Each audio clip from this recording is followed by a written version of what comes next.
welcome to another video of Close Beta 2, Maplestory 2.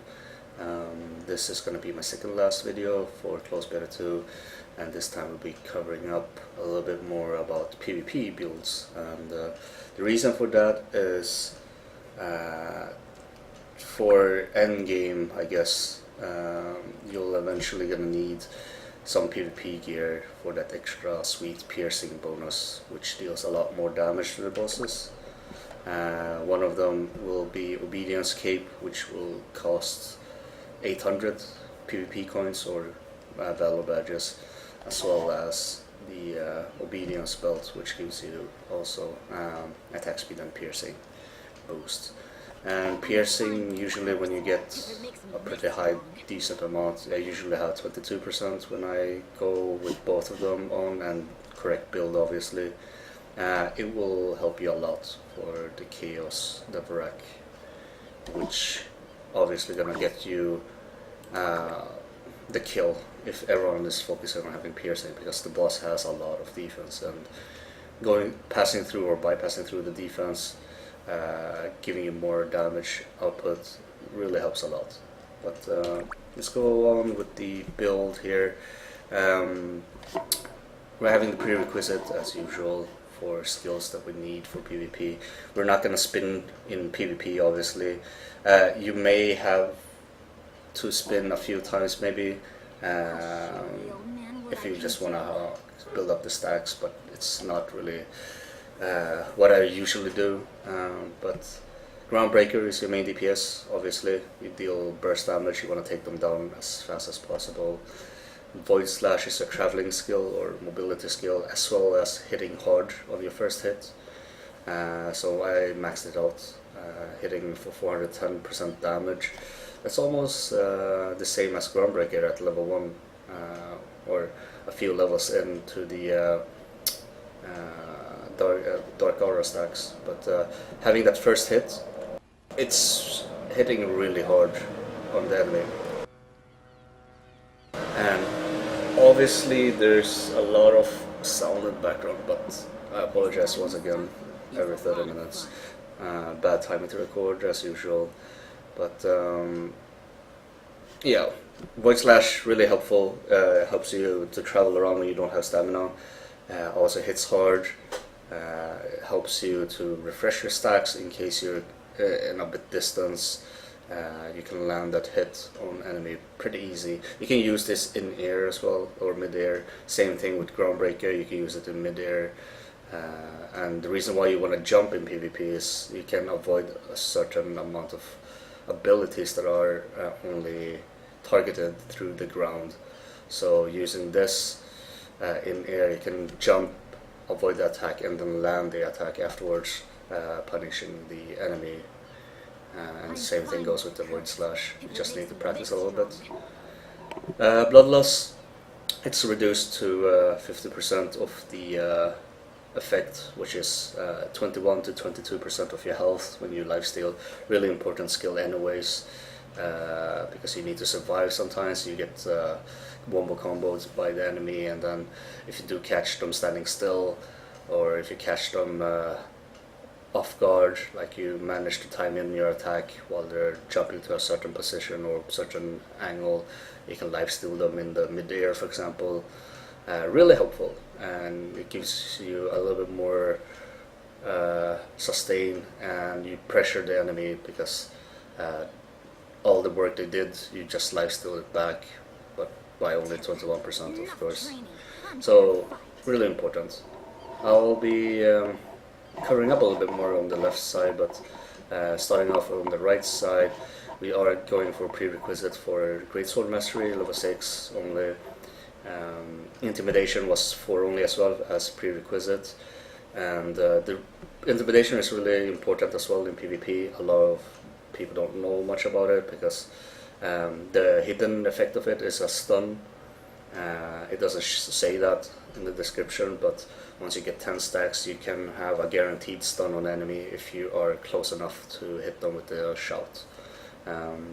There's been some information about it can stun at lower stacks, you don't have to have 10 stacks. Happens from time to time. I guess it's a percentile thing or randomness. But the effect itself is really important as well.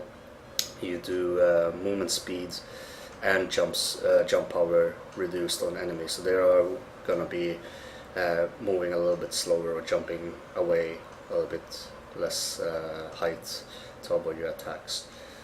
This is helpful if the enemy doesn't have any dashes anymore, and when I mean dashes, it's usually the escape ability that every class has.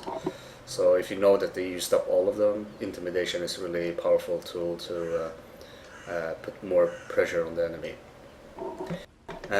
Going after, I put 3 points into deep wounds for my OCD's sake. It stops at 10%, and 10% I feel like it's a pretty good number for a bleed damage that happens every time you crit.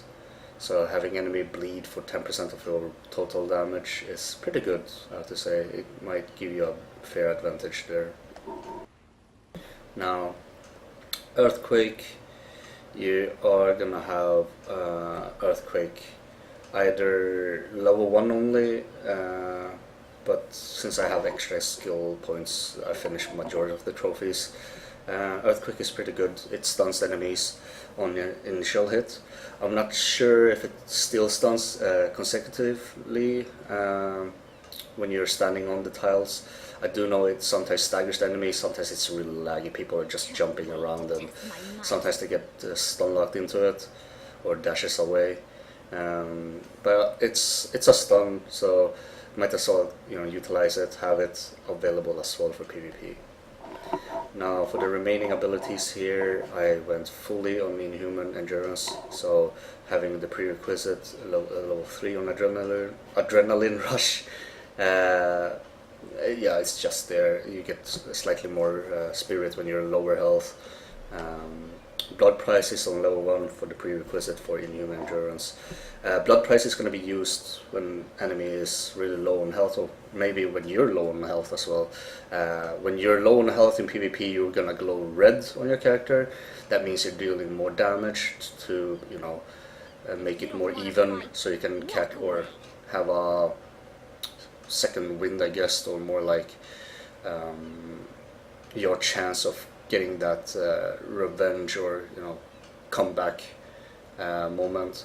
So combining Blood Price with that, or when enemy is really low and you wanna make sure that you kill the enemy in one shot, having that 5 extra damage boost when you hit could be something that was missing if you didn't have it. So Blood Price level 1 is pretty good when enemy is really low or when you're really low on health to dish out damage.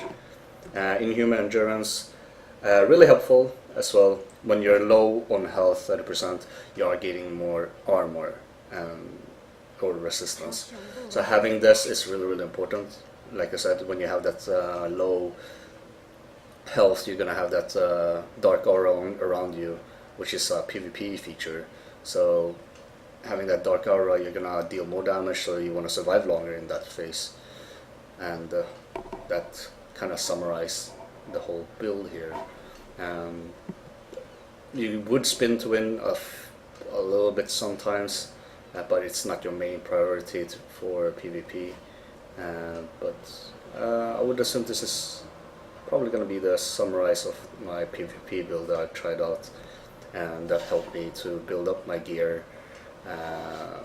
for Chaos Devorak, because you're gonna have to PvP for the piercing debuffs, for the piercing stats. So I hope you guys enjoyed the video, the build.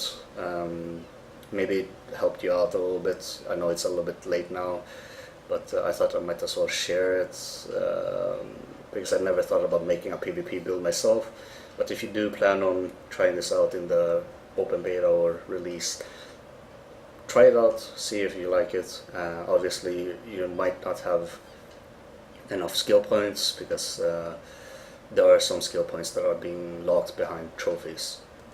But yeah, this is my build. There won't be any gameplay footage because I really suck in PvP.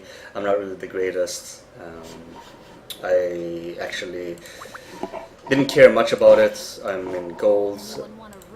I actually went down a lot, being from 1.4k or so, but it really didn't matter to me. As long as you have above 1.3k, you're in the gold tier or gold rank, your weekly reward is on 1.8k, and you only need 1.6k to get both cape and for the belt. So yeah, PvP is not my thing, but at least it helped me to get up to 1.6k for the piercing equipment.